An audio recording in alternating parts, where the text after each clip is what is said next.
Our next piece of news is not really news, it's a review. Famitsu, actually, well, our news comes from GoNintendo.com, who is reporting on Famitsu writing a review for The Legend of Zelda Link's Awakening for Nintendo Switch.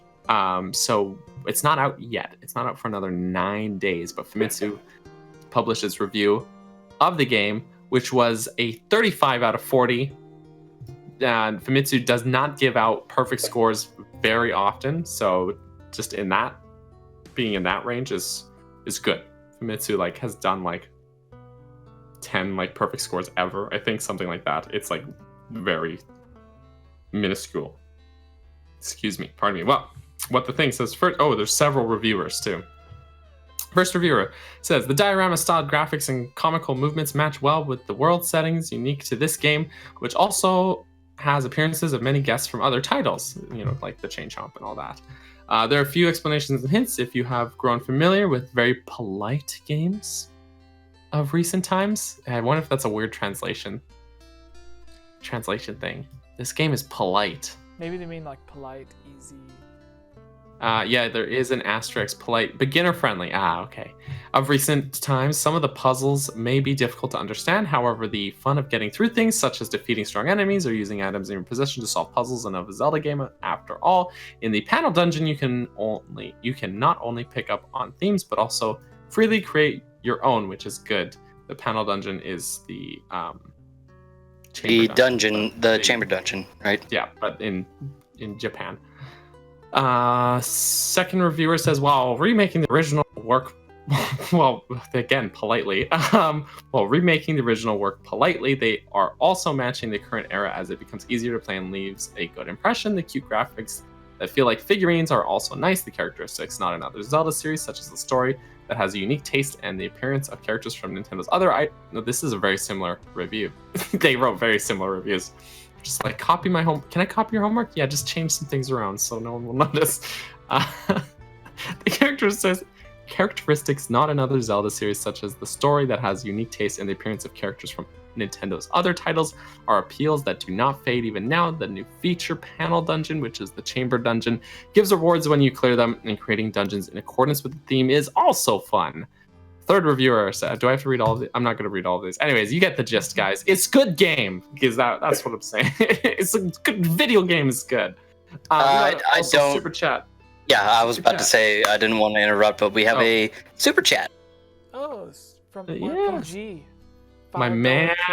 Canadian. My man, RPG. Yeah. So the way that I wanted to do this, going around for everyone, so since there's 4 of us, what is one thing from this remake that you're looking forward to the most? And what is like one thing that you wish or hope is going to be featured in the game that we don't know about yet? Like how they added in the chamber dungeons, or the created dungeon thing that nobody knew was going to be in there, and then one day they're just like, yeah, you can make your own dungeons. This is good. Zelda Maker. So, we did Terry last time, starting with you, Luke. One thing that you're looking forward to the most that we know is in the game, and then one thing that you wish or hope will be in the game.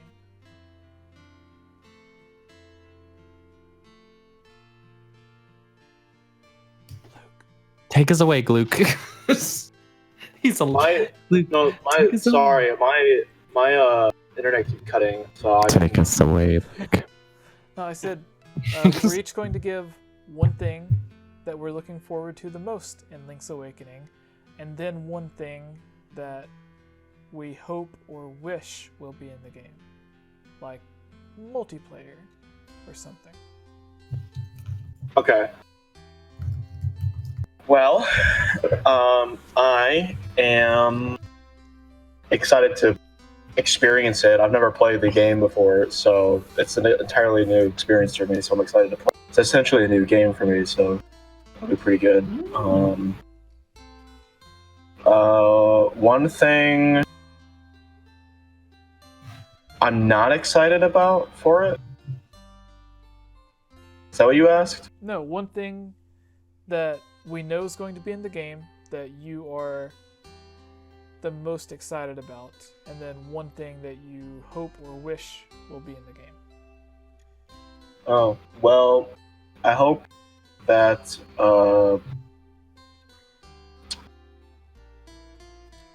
I mean, my favorite item in Zelda is the hookshot, so I hope that's in the game. But Oh, I as don't far- want to do spoilers. but No spoilers. So as far as I'm concerned, like, I'm just excited to play it because I've never played it before. I don't know anything about Link's Awakening, like literally nothing. So it's going to be an actual Ooh. brand new game for you. Sweet. Yeah. Ooh. Okay, Daniel, would you like to go? Sure. Okay, so I'm really looking forward to, as fun as chamber dungeons, all that stuff is, I'm most looking forward to the fact that they have improved the controls so that you permanently have your shield and sword equipped at all times, and you don't have to equip them, to use them, and then take them out, unequip them to use items instead. Because that was the biggest thing for the original game for me. It was like the biggest setback. I was like, oh my god, never used it because of weird controller restriction, and it's not the game's fault, it was the Game Boy's fault because of the lack of buttons on the Game Boy. There just wasn't enough buttons. But then going from A Link to the Past to that game, it's just like, it's hard to adjust to that. So I'm that is the thing I'm the most looking forward to. That is confirmed, and I know it's happening. What was the other thing? Something I'm not looking forward to, or something? No, something you hope is in the game. Hope is in. Okay, so that's something I know is there. Something I hope would be in the game. A chamber dungeon aside, I'd like another new dungeon. So in the Link's Awakening DX, they added an additional dungeon already, the color dungeon, which I hope I'm pretty sure will be in this version. But I think it would be fun if they add another dungeon as well. So then you'd have the original game plus the color dungeon plus chamber dungeon, and then some brand new dungeon or something. I think that would just be cool. Just a little extra spice there for something to keep people who are really familiar with the original kind of interested, or something new for those people. And also more dungeons is good as well. Just more dungeons is good. So All right. that's me. Tevi? So, I'm in the same boat as Luke. I've never played Link's Awakening, and I am very excited for this game to come out because I want to experience this. I think not only the original art style, but this art style is so appealing, it's so cute, and I just want to go and I want to experience this world for the first time. I want to explore. This will be the first 2D Zelda game that I've played since Link Between Worlds. So I'm very excited for this game to come out, which my next point that I wanted to bring up also relates to Link Between Worlds. You know how in that game you could buy the items whenever you wanted, and you could pretty much go in any order for the dungeons that you want. Mm-hmm. Yes. I would like to I know it's never going to happen, but I would like them to have a alternate mode where you could play through Link's Awakening, but you can buy your items whenever you want, and then you can complete the dungeons in any order. Oh. Even like if it's like as a New Game Plus sort of thing? Or... Yeah, exactly like a New Game Plus. I think that would be really fun, because I think that really added a lot to Link Between Worlds replayability, because you could buy certain items at this point, and you could buy certain items at this point. It's like, okay, I don't want to tackle Dungeon 5, I want to tackle Dungeon 3 because I already have the hook shot. Or I'm going to buy the sand rod to do this dungeon first so that I can get this item, or you know what I mean. So I would like to see how they could take that to Link's Awakening and kind of see what the players can kind of experiment with. So I think that'd be a really cool game mode that I probably think it's not going to happen, but if it does happen, I will be very happy. It's heavy. I think you and I are the only Zelda fans that liked the mechanic of being able to buy. I loved it. I loved it. I liked it too, but so many people just don't like it for some reason. There were still stuff that you could find in the dungeons. People just need to look harder. This is true. And Yeah. But although what I did, like, here's the thing though, is that what I would just do instead of buying whatever item I need or whatever I felt like doing, I just bought all of them. That's what I did. But I love that just because I'm already. A Link to the Past is such a huge part of my childhood. I'm already super familiar with all these items. No, the Sand Rod aside, I think there were no like new items. There was the green wind turbine tornado. Yeah, the tornado rod. Yeah. Okay, so those two items plus the wall merging mechanic, those are like the only things. You can't even buy the tornado you can't buy the sand rod right away anyways. So you have to beat one of the dungeons, I think. Mm-hmm. That one's like already locked behind progress, but then like I don't know, just like for me I was just like because they're already so familiar, just like buy all of them, I'll use it's good. It did not feel like a huge change really for me, but yeah.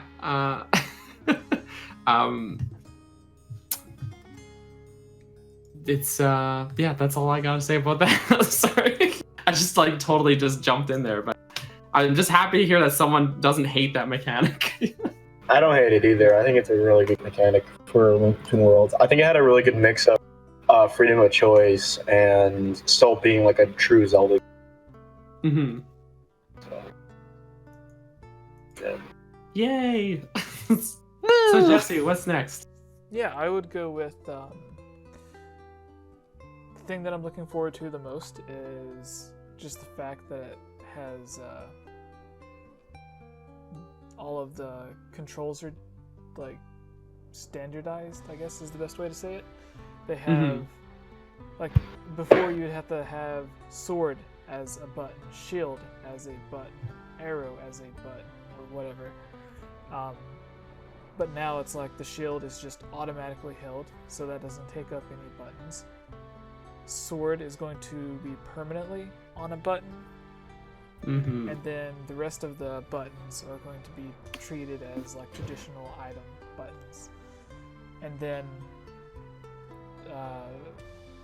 so it's going to be playing like a normal, typical Zelda game, not one that's like, even though like I just don't understand the thought process that went into the original Link's Awakening.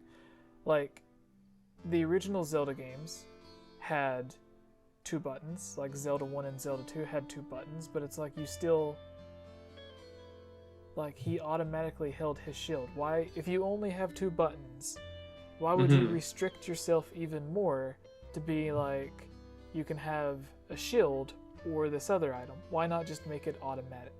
Like, I just don't like understand. It already was. That's the thing that's so weird, is like Zelda 1, 2, and A Link to the Past. So all 3 Zelda games prior to that, Link already just had the shield automatically equipped. It would be like playing A Link to the Past, but instead of just getting the one item button, it's like you have to have the item button, or a shield, or a sword.